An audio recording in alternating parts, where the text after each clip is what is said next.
Hey guys, and welcome to me talking about some variegated plants that I own and variegated plants that I personally love a lot. Do you like my new intro? So in front of me I have 6 plants. Actually, one of them is down there, but I will start with the smallest ones right in front of me.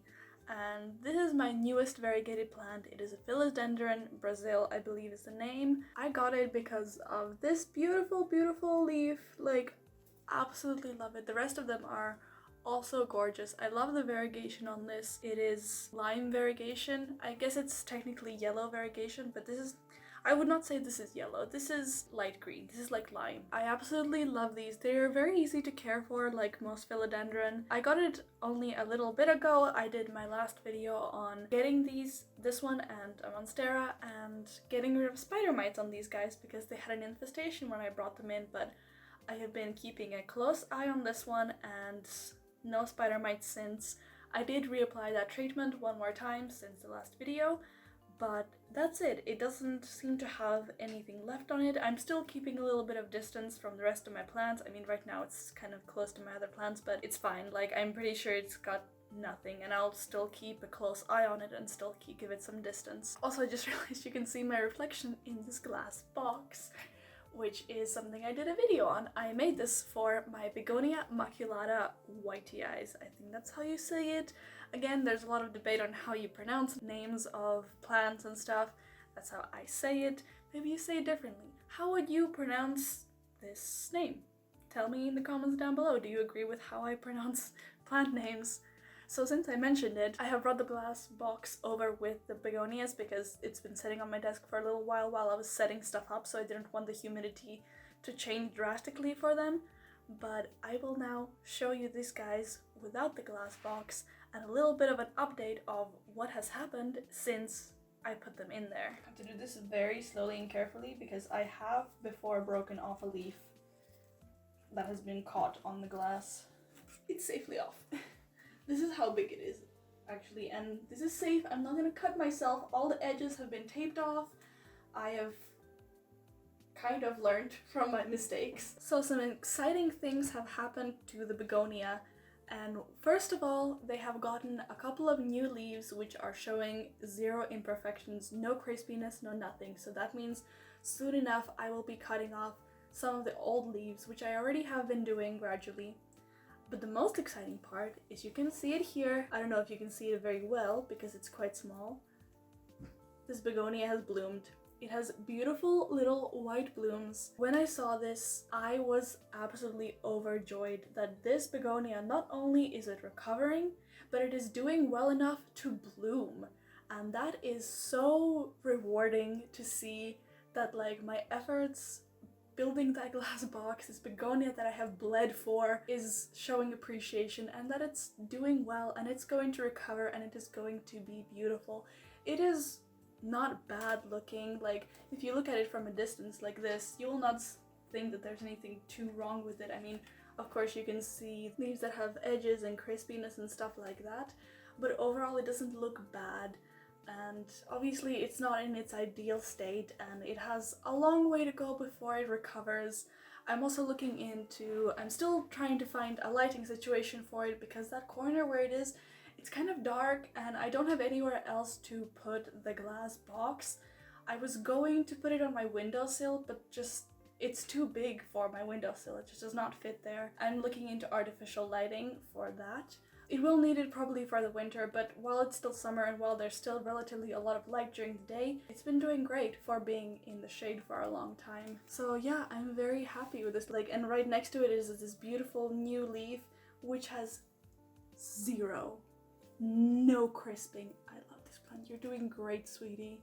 The other one has not bloomed or anything, but it has a couple of new leaves up here which are also perfect. They're great, they're doing good, and I'm very, very happy about that. Then moving on to my next variegated plant, which is this golden pothos. And golden pothos will always be near and dear to my heart because they're absolutely gorgeous. They are very, very common plants, especially when you're talking about variegated plants, because a variegated version of anything will always be more hard to find or more expensive. These things are everywhere and anywhere. I mean, Maybe you live in a weird part of the world where you cannot find these or they cost 10,000 euros, but that's very unlikely. And these guys have grown from a cutting, they have a lot of new leaves, and I've also built them this trellis so they have somewhere to climb up on and dangle from. So I'm very excited to see what this will look like when it grows even more.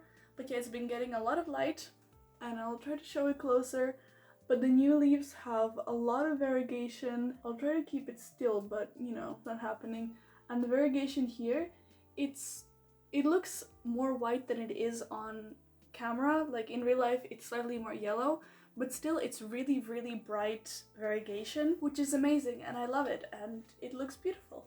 And I'm very happy to see this guy grow as well. So then we have this guy here.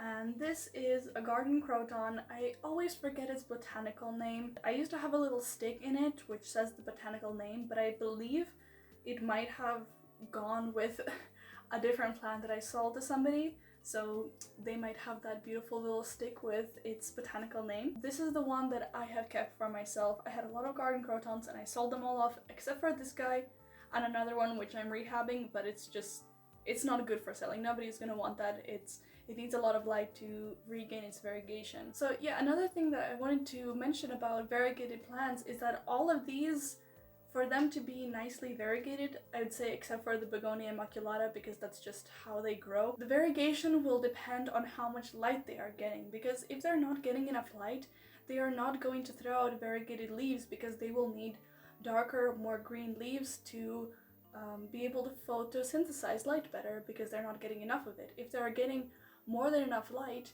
they don't need that extra green that helps with their photosynthesis, so they can afford to throw out more variegation.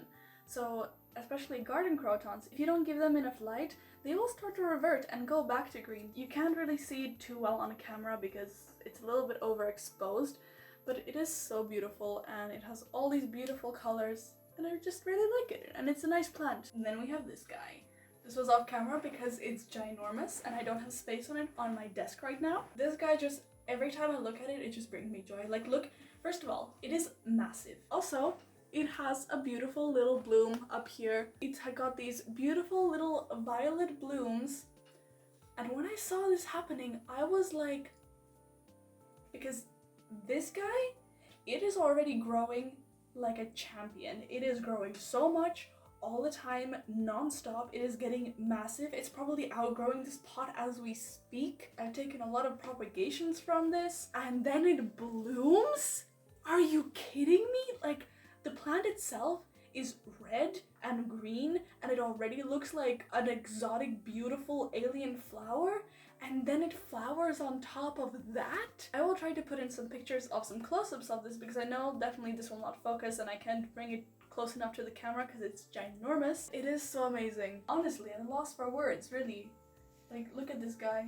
I also have to keep rotating it because like it yeets towards the sun, and then I rotate it and then it goes like towards the sun, and then I rotate it back and then I realized, wow, it's so bushy. I'm just gonna spend like a minute looking at this plant because it's so cool and I love it so much. Hey guys, editing Amanda here. So the audio got messed up for the last part of the video. I'm really not bothered to refilm that. Turns out it's not the actual microphone that's the problem, it is my tablet, the thing that I'm filming on. Because I tried to film without that microphone this time because I was not bothered to deal with any audio issues, and guess what, there's still audio issues, so it's the tablet's fault. Anyway, I'm not bothered to refilm the whole last part of that video, but I did want to show you one of the plants that I talked about and it got messed up, and it is this Syngonium 3 Kings. And I absolutely love this plant a lot and I wanted to show it to you guys. So it's also known as a Syngonium Jade or a Magic Marble or something like that. It has a bunch of common names, but I got it as a cutting with this leaf and one leaf unfurling. You can probably see how I got it in my first houseplant tour, so houseplant tour August 2020. I will have that somewhere up here. Since then it has 4 leaves, well the 4th is unfurling. But so I got it with this, with no variegation. Then I threw out this leaf with this beautiful white variegation on the sides. It did crisp up a little bit here, but it's nothing too drastic. Then it got this leaf, which has a very little bit of variegation around here, but this new leaf that is unfurling, it is like a lot of variegation. You can see here the difference. It is a lot and I love it and I'm so happy about it, and I wanted to show this to you guys. This is one of my favorite variegated plants like ever, and I'm so happy that I get to own this, and I can't wait until it grows a lot more and maybe I can propagate it and make it a fuller plant. But that's what I wanted to add to this video. Unfortunately it got messed up, but I do have the majority of it, so I hope it's alright and you can forgive me, guys. And I hope to figure out this goddamn audio. I don't know why it's doing that. Just at some point it decides to have this super loud, weird, whistly, like whooshy noise. I don't know what happened. So the outro is with that noise. It's not too bad. It's only a couple of seconds while I say bye. If you enjoyed this video and like any of these plants, like this video, subscribe to my channel, leave a comment down below. It helps with my analytics. I hope you've watched all the way through. If you're still watching this, thank you a lot. Yeah, that's it. That's the video.